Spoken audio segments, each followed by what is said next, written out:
आप पीएम मोदी को सुनिए, उन्होंने जो मिडिल क्लास का नाम लेकर कहा है, फिर बताऊंगा कि बजट में होने क्या वाला है और मिडिल क्लास को क्या राहत मिल सकती है। मां लक्ष्मी हमें सिद्धि और विवेक देती है,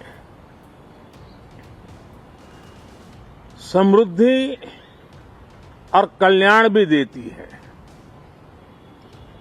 मैं मां लक्ष्मी से प्रार्थना करता हूं कि देश के हर गरीब एवं मध्यम वर्ग समुदाय पर मां लक्ष्मी की विशेष कृपा रहे। अब प्रधानमंत्री कई बार खुद ही कह चुके हैं कि वो जो करने वाले होते हैं उसका हिंट वो पहले ही दे देते हैं। इसलिए पब्लिक को लग रहा है कि उन्होंने गरीब और मिडिल क्लास पर मां लक्ष्मी की कृपा विशेष तौर पर बनी रहे, यह कहकर बहुत बड़ा संकेत दे दिया है।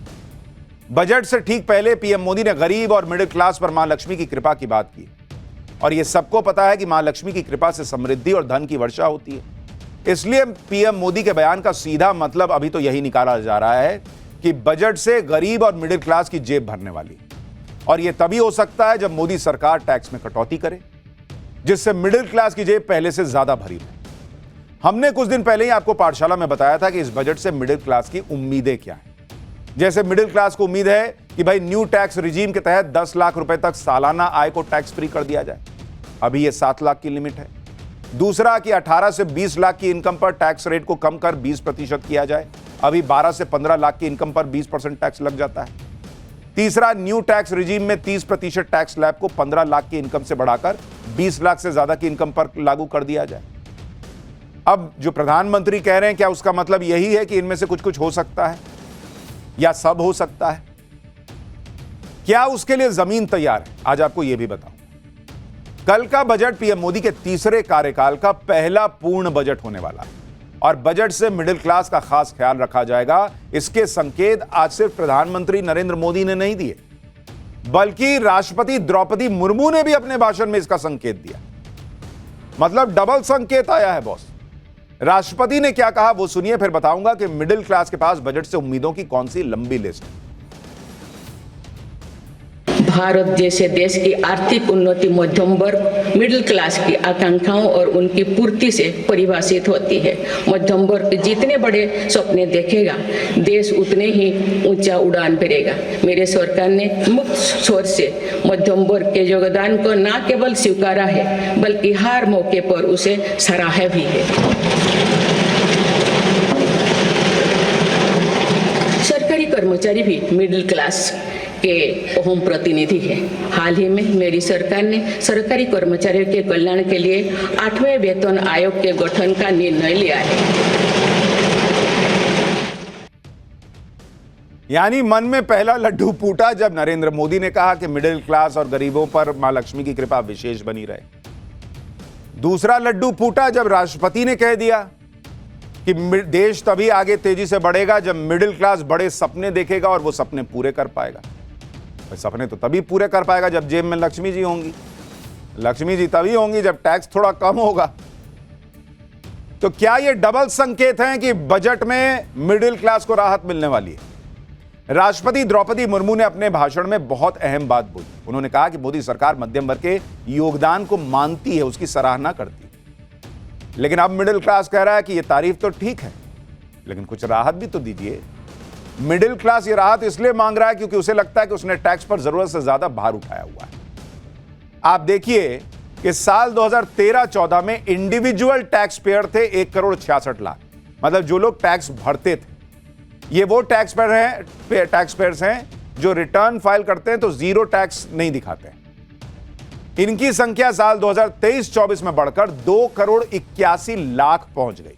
यानी पिछले 10 साल में 1,15,00,000 इंडिविजुअल टैक्स पेयर्स की संख्या में बढ़ोतरी हुई। टैक्स फाइल करने वाले तो और बढ़े हैं, वो 8, 9, 10 करोड़ पहुंच गए, लेकिन उनमें से ज्यादातर लोग जो है वो जीरो रिटर्न फाइल करते हैं। जो टैक्स देते हैं उनकी संख्या बढ़ी। अब आप कॉर्पोरेट इनकम टैक्स को देखिए। साल 2019-20 में कुल कॉर्पोरेट टैक्स कलेक्शन हुआ था 5.56 लाख करोड़ रुपए। साल 2024-25 में यह 10 लाख करोड़ के पार चला गया। यानी 5 साल में कॉर्पोरेट टैक्स कलेक्शन, यानी जो कंपनियों से टैक्स सरकार ने वसूला, वो 83% बढ़ गया। लेकिन इसी दौरान आप इंडिविजुअल टैक्स पेयर्स का हाल देखिए। साल 2019-20 में इंडिविजुअल टैक्स पेयर्स ने कुल इनकम टैक्स भरा था 4,92,000 करोड़ रुपए, जो अब बढ़कर 11,87,000 करोड़ रुपए तक पहुंच गया।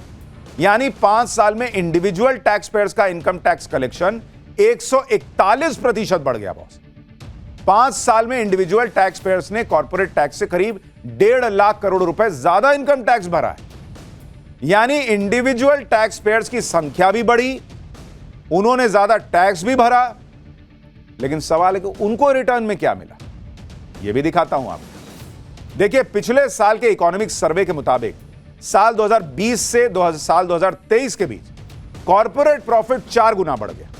लेकिन जिस रफ्तार से कंपनियों ने पैसा कमाया, प्रॉफिट बढ़ा उनका, उस रफ्तार से मिडिल क्लास की सैलरी नहीं बढ़ाई उन कंपनियों ने। फिक्की क्वेस्ट कॉर्प की रिपोर्ट के मुताबिक देश भर में 6 सेक्टर में साल 2019 से 2023 के बीच कर्मचारियों की जो एनुअल वेज ग्रोथ रेट थी, वो 0.8% से लेकर 5.4% रही बस।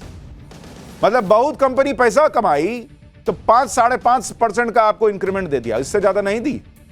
यानी इन 6 सेक्टर में सबसे ज्यादा सैलरी हाई होने का रेट अगर रहा तो 5.4%, वो भी साल 2019 से 2023 के बीच औसतन महंगाई दर 5.7% से भी कम है। यानी जिस हिसाब से महंगाई बढ़ी, उस हिसाब से कंपनियों ने सैलरी नहीं बढ़ाई बॉस। और यह सरकार कंपनियों को राहत दी कि आप अगर पैसा बचाइएगा तो ज्यादा नौकरी दीजिएगा, ज्यादा लोगों की सैलरी बढ़ाइएगा, वो ज्यादा कमाएगा तो ज्यादा इन्वेस्ट करेगा, आप भी देश में पैसा लगा पाइएगा। लेकिन कंपनियों ने जो किया भैया, उन्होंने तो झोल कर दिया, खुद मोटा माल कमा लिया, और सैलरी बढ़ाने की बारी आई तो कहा कि तुम काम ही क्या करते हो, हटो यहां से, लो 5% लो, जाओ। अब आम आदमी के हाथ में ज्यादा पैसा इसलिए भी रहना चाहिए क्योंकि भारत की जीडीपी में 60% की हिस्सेदारी प्राइवेट कंजम्पशन की है बॉस। वैसे तो मिडिल क्लास की आम बजट से उम्मीदों की एक लंबी लिस्ट है, जैसे इनकम टैक्स फाइल करने की प्रक्रिया को आसान बनाना चाहिए, ये लोगों को लगता है। 80C में निवेश पर टैक्स की छूट को 2.5 लाख किया जाए। अभी 1.5 लाख तक के निवेश पर छूट मिलती है और ये काफी समय से बदली नहीं। स्टैंडर्ड डिडक्शन की लिमिट को बढ़ाया जाए। अभी न्यू टैक्स रिजीम में स्टैंडर्ड डिडक्शन 75,000 कहा जा रहा है कि इसको लेकर डिमांड है कि भैया इसको कम से कम 1 लाख तो कीजिए। होम लोन पर ब्याज छूट की लिमिट 2 लाख है। आम आदमी कहता है कि कम से कम 3 लाख तो कीजिए बॉस। इसके अलावा टैक्स पेयर्स की यह भी मांग है कि HRA में के तहत मिलने वाली छूट को न्यू टैक्स रिजीम में भी जोड़ा जाए।